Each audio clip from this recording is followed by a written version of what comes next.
What's up, U.S. history? First discussion thread that we're doing for the month of October. If you haven't watched my other video going over some of the guidelines and tweaks to expectations and like also some tweaks to how I'm grading discussion threads, remember these discussion threads end up being 25% of your overall grade. I'd recommend you go watch my other posting first. It's about an 8-minute video where I just really go over that thoroughly, as that's a big chunk of your grade. It'd be pretty important that you watch that first. Okay, this first discussion thread for the month of October, and with my kind of new parameters, expectations, and rules, is going to tie into some current event stuff. In the past, most of them have been about something relating to history, but history's being made every day, right? And we're living through some pretty crazy times. Talking about politics, but also the global pandemic and just the racial tensions that are building in the country. There's a whole list of things that are where the world is just kind of more volatile than it has been in a long time.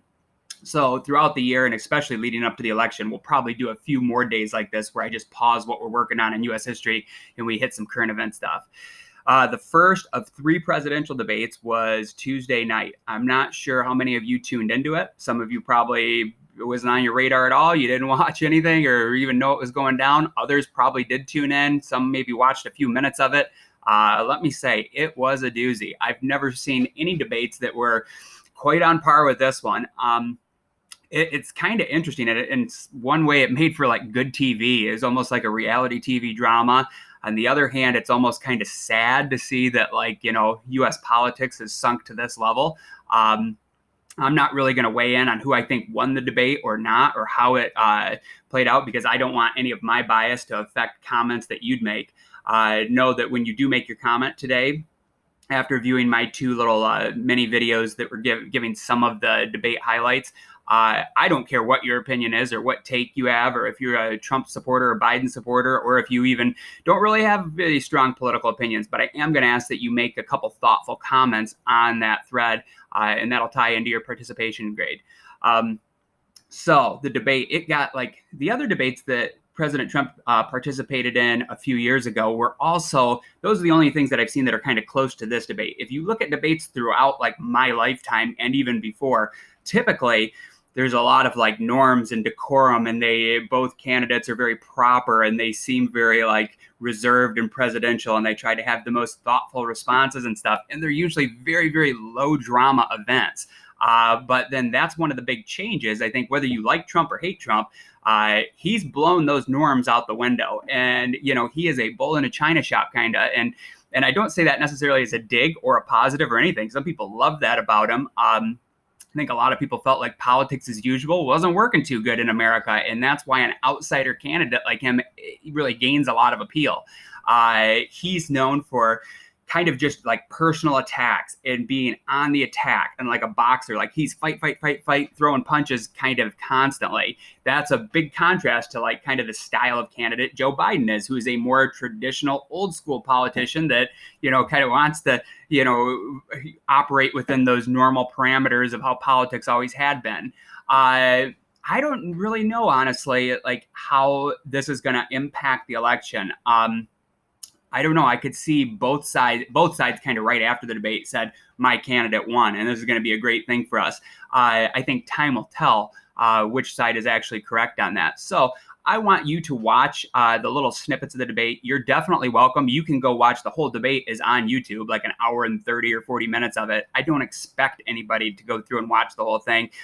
Honestly, by the end of it, you'll probably be beating your head against the wall if you did watch the whole thing, because a lot of it is talking in circles and interrupting and just kind of madness. I've heard a lot of people say it was just super chaotic and crazy, which I think that hits the mark pretty good.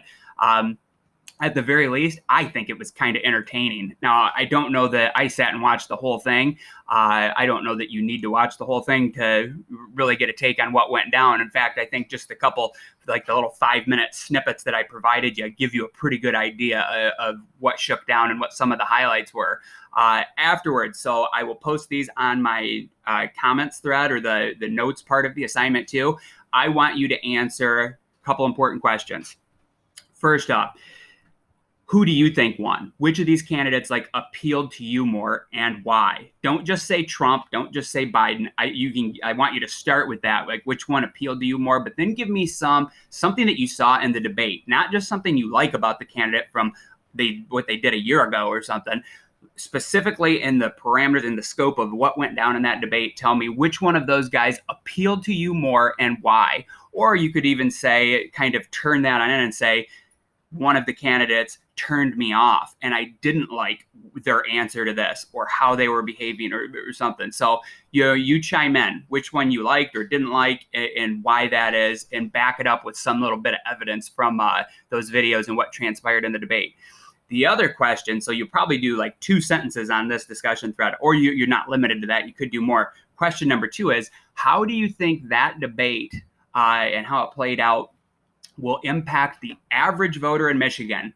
Think of maybe your neighbor or your uncle or whoever that lives, around us that's kind of a moderate, undecided person that maybe just kind of sort of tunes into politics. How do you think it will impact their vote, or will it impact their vote at all?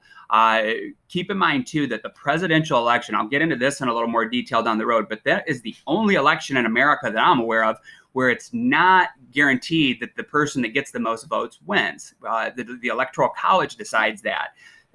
So like if you're talking about the governor of Michigan or a congressional election or a school board election, typically, it's whoever gets the most votes ends up winning. For the presidential election, it doesn't run that way. There's been many times in American history where one candidate will get more support, more votes. Like, for example, in 2016, Hillary Clinton actually got a couple million more votes than Donald Trump, but Donald Trump won the election because he won key states. It's how our system's set up is if you win a majority of votes in any particular state, you get all of that state's votes. Now, it's looking like this election is going to come down to 3 or 4 key swing states, and Michigan is one of those. I've actually heard numerous pundits say that Michigan might be the most important state. So, lucky us, right? In the 2016 election, like over the last generation, Michigan has more often voted Democrat and gone for the Democratic candidate. But Donald Trump won in 2016, and he won by 10,000 votes. Now, that might seem like a ton of votes, 10,000 votes. That's a lot, right? But in the whole when you look at the whole state of Michigan, we're talking millions and millions of votes. So like that was a very, very narrow margin to win by.